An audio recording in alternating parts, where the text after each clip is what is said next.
Not everything I'm going to show will be applicable to here. It's very different in climate, very different in honey production, but a lot of the concepts can be transferred.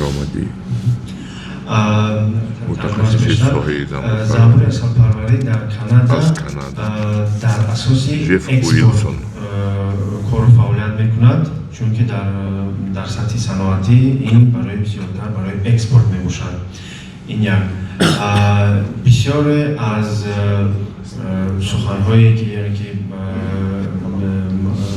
پرزنتاسی‌هایی که من در اینجا میکنم امروز با تاجیکستان دخل ندارن، پیوست کرده نمیشوند، ولی بعضی از اینوواسی‌ها ها، بعضی از متد ها، بعضی از اون راه‌های پرورش زنبور عسل رو ما میتوانیم که با اینجا بیاریم از کانادا.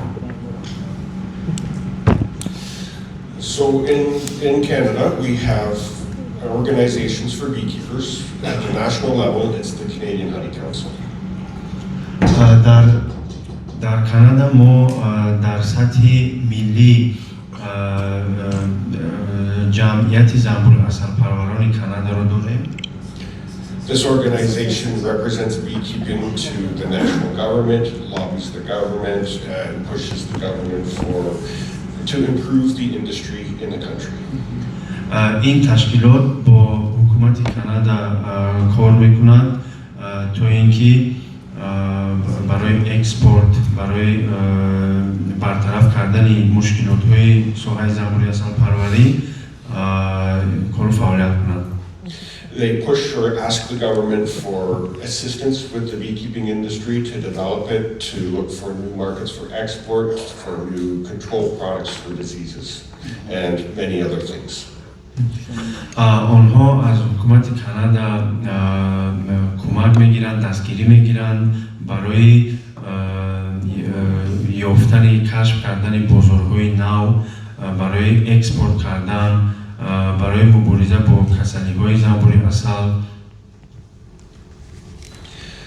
So then we have the provinces, which is like a region of the country, and Saskatchewan is one of those.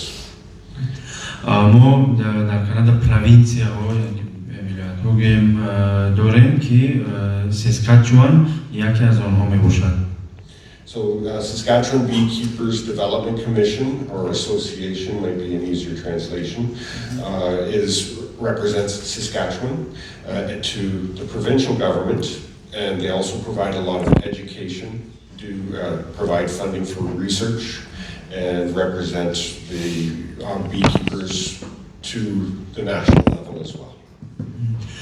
در ساسکاچوان اساسیاسیون زنبور عسل‌پروران هست که آنها برای آموزش در ساحه زنبور عسل‌پروری، مبارزه با کسلی‌ها و دیگر مشکلات‌ها کمک میکنند زنبور عسل‌پروران را و آنها این اساسیاسیون مشکلات‌ها را با تشکیلات بالایی ولایتی برده رساندند که آنها در نوبت خود با تشکیلات عمومی ملی کانادا مشکلات را میرسانند.